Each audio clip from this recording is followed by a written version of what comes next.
Okay, so you're interested in learning about leading a team. Mm-hmm. Maybe you're getting ready for a job interview, Okay. or you're starting a new leadership role. Yeah. Well, in this deep dive, we're going to give you some really great information. We're going to be looking at this great article called 20 Plus Team Leader Interview Questions and Answers Mm. from Simply Learn. Okay.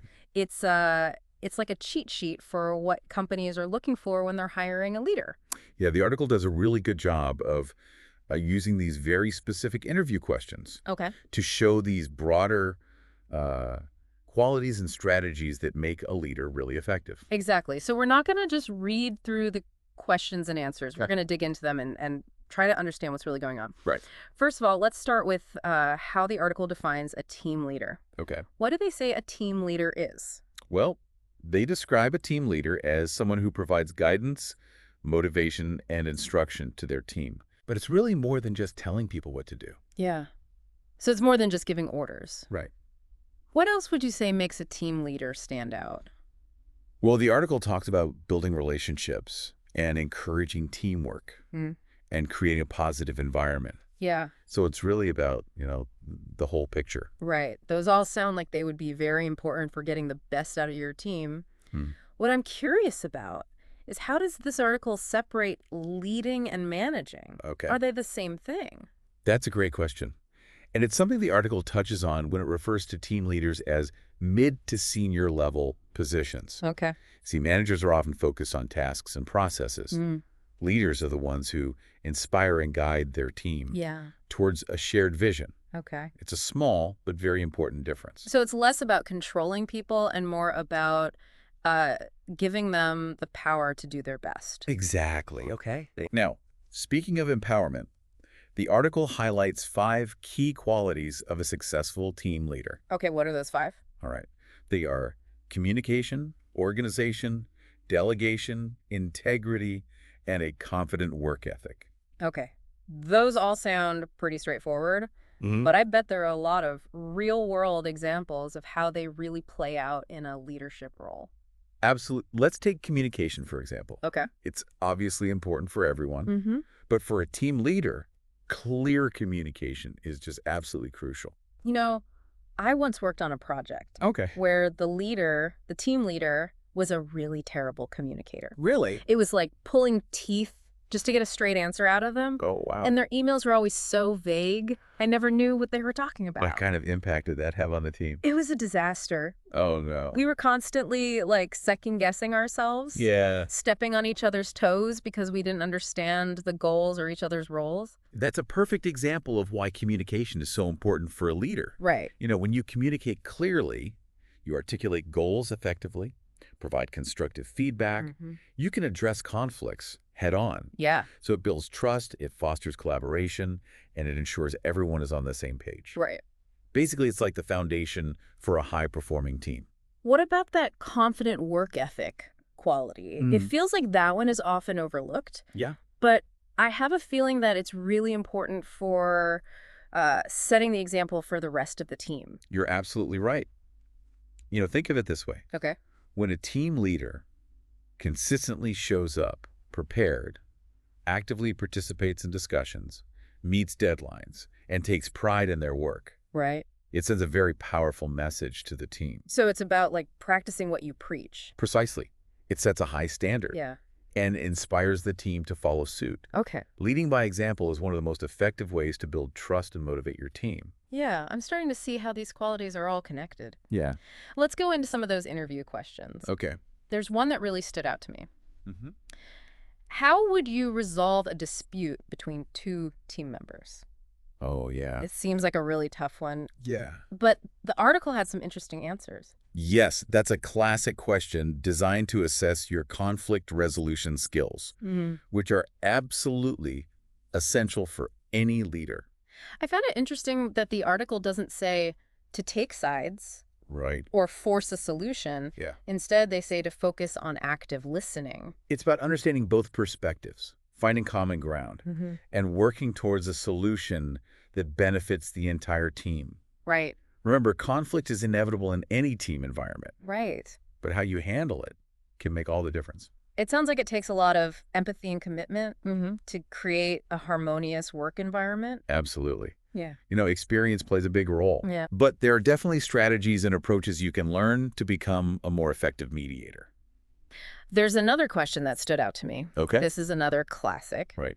What is your greatest weakness? Ooh! Yeah, It feels like a trap.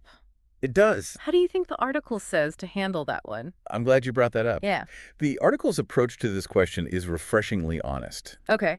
It encourages you to highlight your self-awareness and your willingness to grow. So no more of that I'm a perfectionist stuff. Definitely not. Okay. Recognizing your weaknesses is the first step towards becoming a better leader, Right.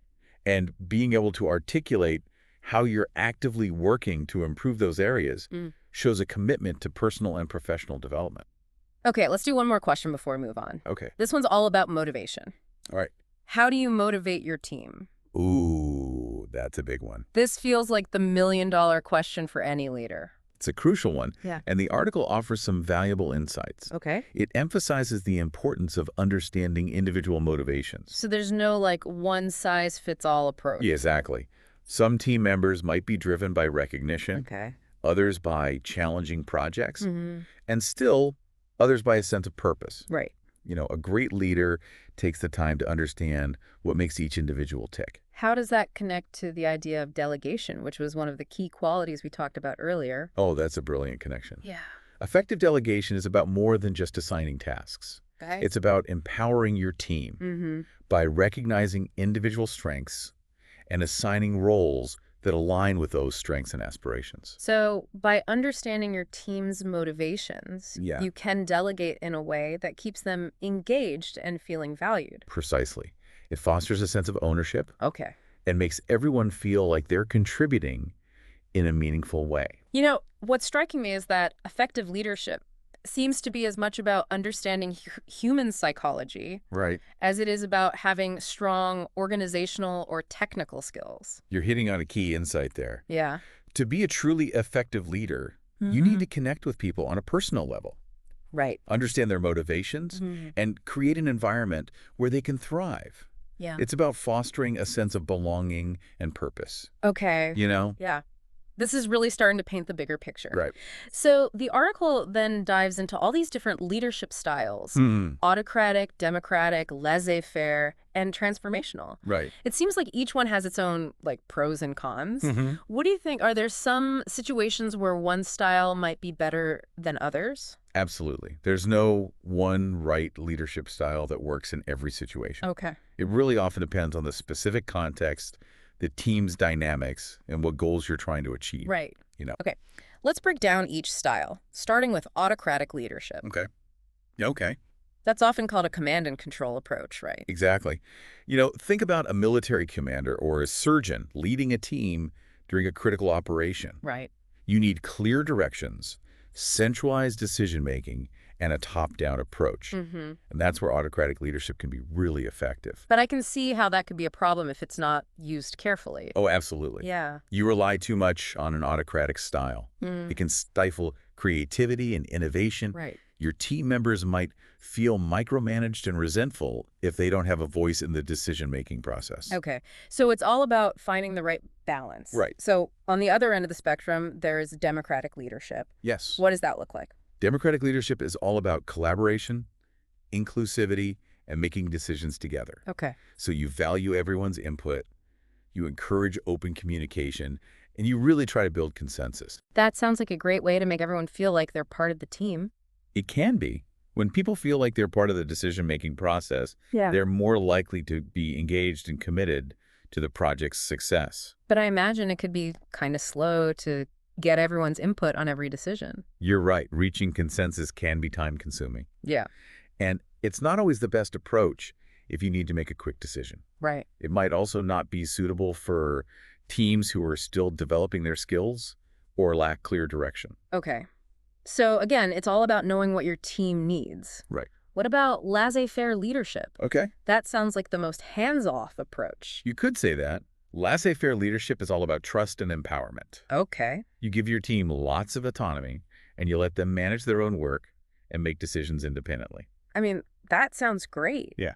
But wouldn't that only work if everyone on the team is already really skilled and motivated? You're exactly right. Yeah. If your team doesn't have clear goals, structure, or accountability, Mm-hmm. then the laissez-faire approach can backfire. Okay. It can lead to a lack of direction, miscommunication, and ultimately bad performance.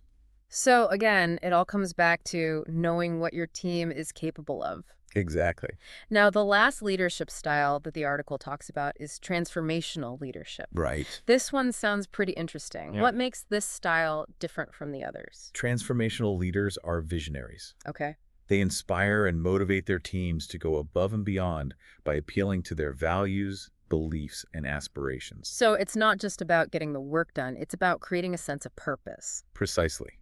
Think about leaders like Nelson Mandela or Malala Yousafzai. Right. They had a really powerful vision that connected with people on a deep emotional level and inspired them to make real change. Yeah. You know, Those are some pretty amazing examples. How does that work for leading like a regular team? it's about creating a really positive and supportive environment where everyone feels valued Hmm. and empowered to grow. Okay. You set clear expectations, Yeah. you give regular feedback, you recognize achievements, and you celebrate successes together. Okay. You encourage people to come up with new ideas and to challenge how things are usually done. Okay. So it sounds really inspiring, Yeah, but I imagine it takes a lot of work to do it well. you're right. It's not something you can do overnight. Yeah. Transformational leadership takes a lot of emotional intelligence, authenticity, and a real commitment to developing your team. So it's not just about being charismatic and giving big speeches. Right. It's about building trust and connection Yeah, and creating a culture where everyone can grow. exactly. Leading by example and inspiring your team to reach their full potential. Okay. Now, you might be thinking, well, which leadership style is best for me? Right. And that's a great question. But the truth is, the most effective leaders are often the ones who can adapt their style to different situations and team dynamics. Right. So like it's about having a toolbox of different approaches Yeah, and knowing when to use each one. I like that analogy. Yeah. It's not about sticking to one style all the time. It's about knowing the good and bad of each approach Mm-hmm. and being flexible enough to change your style depending on what your team needs. Right. This deep dive has really made me think about my own leadership style. Oh, yeah. I think I'm naturally more democratic, Mm-hmm. but I can see how transformational leadership could be really effective. It's a great insight. Yeah, Remember, leadership is a journey, not a destination. right. It's about constantly learning, growing, and evolving. Yeah, that's a great point. This article from Simply Learn has been a really great resource Yeah. for anyone who wants to understand what it takes to be a good team leader. Right? We've talked about a lot. Yeah, we have. We started with defining a team leader. We looked at the 5 key qualities, Right. and then we dove into the different leadership styles. It's been a good overview. What really stood out to me was how the article used those interview questions to have a bigger conversation about leadership. It's true. It doesn't just give you the right answers to memorize. Right. It makes you think about what kind of leader you want to be. It's almost like it wants us to look back on our experiences and see how we've handled leadership challenges in the past. Absolutely. And how we can apply those lessons to future leadership roles. Right. Whether you're leading a team at work, in your community, or even in your family, the principles of effective leadership are the same. Yeah, that's a good point. Leadership isn't just about having a fancy title. Right. It's about having the skills, qualities, and the right mindset to inspire and guide people. And that's something we can all work on, no matter what our current roles or goals are. I really appreciate how the article doesn't try to hide that leadership can be difficult. There will be conflicts, setbacks, and times when you'll have to make tough choices. And that's where we learn the most, right? Mhm. It's about how you deal with those challenges. Yeah. Learn from your mistakes Mm-hmm. and become a stronger, more effective leader. Precisely. The article encourages the reader to embrace that process of growth. Right. It asks you to think about how you've dealt with tough situations, Yeah. what you could have done better. It's about using those experiences to improve your approach and become a better leader. It's like a tool to help you understand yourself, Right. disguised as a guide for job interviews. Yeah, I like that. It makes you think about your strengths and weaknesses and your overall approach to leadership. And that self-awareness is so important for anyone who wants to be a truly great leader. Yeah. You need to understand your own motivations, your communication style, your strengths and weaknesses Okay. to be able to lead effectively. Okay. Before we wrap up this deep dive, I have one last thought I want to leave you with. Yeah. We talked about all these different leadership styles, Right. but the truth is, good leadership isn't usually about fitting into one category. It's about knowing the pros and cons of each approach Yeah? and adapting your style to what your team needs and what challenges you're facing. I completely agree. It's like having different tools Right. and knowing which one to use at the right time. Sometimes you might have to be more directive. Yeah. Other times, a more collaborative way might work better. The key is to be flexible. Exactly. So I encourage you to think beyond labels as you continue on your leadership journey. Try different approaches. Think about what works and what doesn't. Right. And develop your own unique leadership style, one that lets you lead authentically and have a real impact. That's great advice. Thanks for joining us on this deep dive. We'll see you next time for another interesting exploration.